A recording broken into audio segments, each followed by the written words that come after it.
Now, government has also published new regulations allowing for more goods to be sold online, but that is except for alcohol and cigarettes. But what is the difference between level 3 and level 4?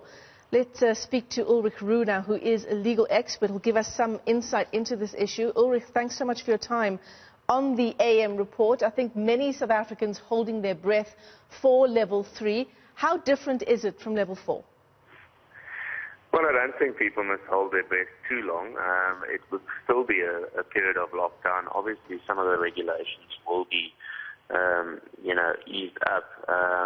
But the restriction on movement and restriction on sale of certain goods will still be there in level 3, and that is obviously to assist in flattening the curve and maintaining that social distancing of people. It is, I think, clear to see for everyone now that that is the only way to really try and, curb the spread of the COVID-19 virus, and that's to limit the interaction of people with each other, unfortunately. Yeah, I'm just taking a look at some of the regulations surrounding the 2 levels of the lockdown. From level 4, where you weren't allowed to buy certain appliances. Level 3, you can now do that. You can also, under level 3, buy all clothing and footwear. We know that there's been a lot of criticism of those really nitpicky regulations on level 4, that you can't buy, for example, a short-sleeve T-shirt unless it's for the purposes of warmth. How do you reckon this is going to pan out for stores? They'll be happy to hear about news like that.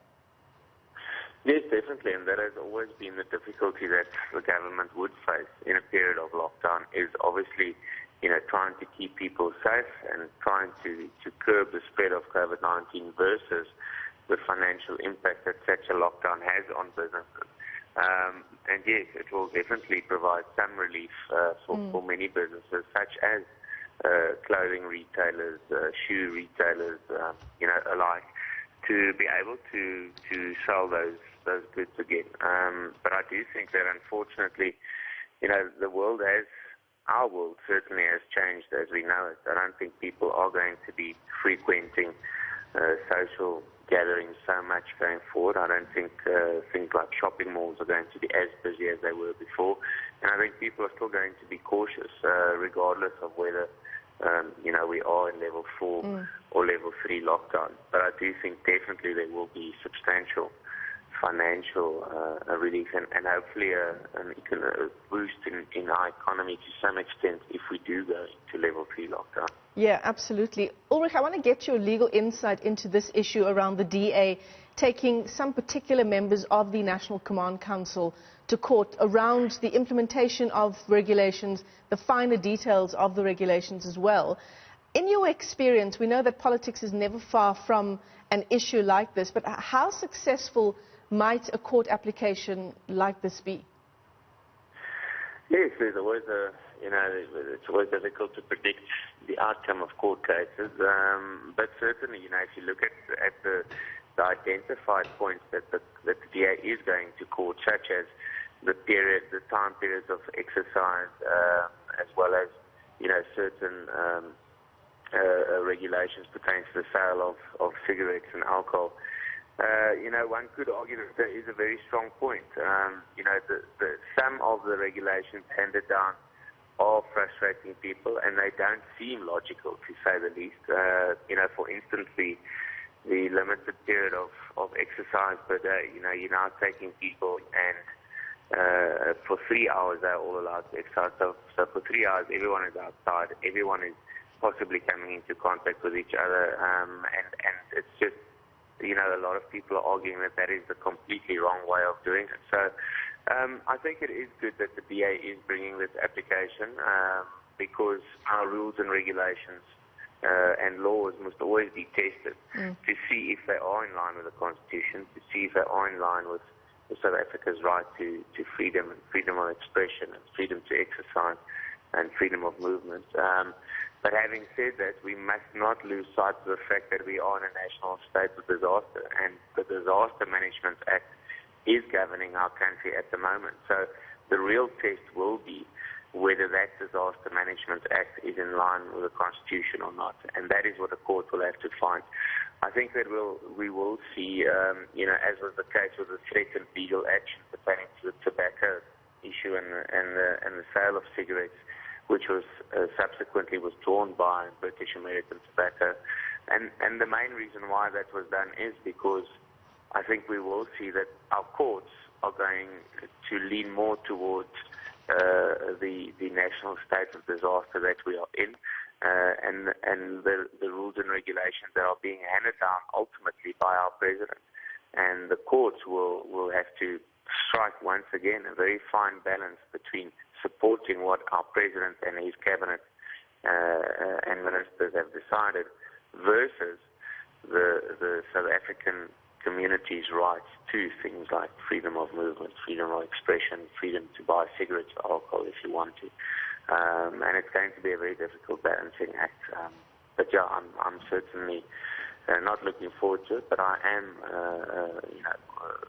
excited to see how they try and test the National Disaster Management Act.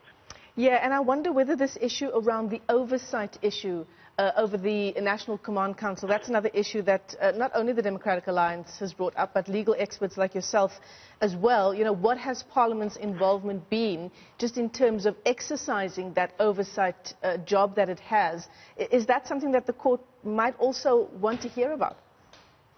Yes, definitely, because that is ultimately the body responsible for making the rules and regulations. So their appointment and their function must definitely be tested by the courts. And I think that it will be in this application, if one looks at the application, the way that it has been put together and what John Steenhuisen has said.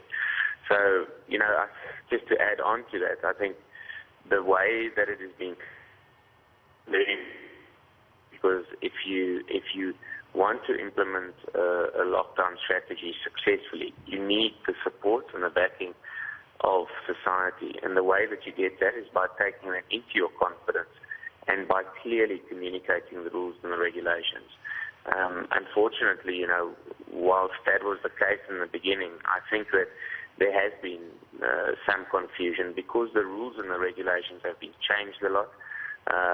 Obviously, as we know, the sale of tobacco was changed last minute, creating not only confusion but anger as well. And that is something that the committee must try and stay clear of, to be communicative at all times and make it clear as to what people are allowed to do and what they are not allowed to do. And if they are not allowed to do certain things, then clearly state the reasons for that. Because I think, especially, and I'm not a smoker myself, but I think especially the smokers are not understanding why they cannot buy cigarettes. So there are a number of factors why theoretically we should ban the sale of cigarettes. That is firstly the logistical chain in delivering cigarettes. So in other words, the suppliers, transporting it from the suppliers, putting it, stocking stores, getting retail stores full of cigarettes. These are all, possible areas of infection, in inverted commas. And the only way, people coming to stores solely to buy cigarettes, huge traffic and feet coming into stores to buy cigarettes, so those are the danger areas, and that is the risk. But people don't understand that necessarily. All they see is that, why are we being treated as school children, and not being able to buy cigarettes if we want to smoke. And that is why I'm saying your rules and regulations can be correct in terms of the Disaster Management Act and in terms of trying to flatten the curve, which is obviously what we must at all times be trying to do during the lockdown. But if you do not communicate that properly to society, then you are going to sit with the problem. And society is going to not take you into their confidence. And, there's been some alarming reports of now the black market and the sale of cigarettes on the black market, which is just as dangerous in terms of the spread of infection as normal sale of cigarettes is. So, looking forward to that being tested, definitely. Yeah, and absolutely. To see whether the rationale has been, there's been a good rationale in coming to that decision. Yeah, arguably our economy could have benefited from the sale of those black market cigarettes. Thanks very much for that. Ulrich Roux is a legal expert, and I think it's, whether you agree with government's regulations or handling of the lockdown regulations, whether you agree or not, I think it's important to have these issues Yeah. ventilated in court to give us all some clarity on exactly what's going on. Absolutely.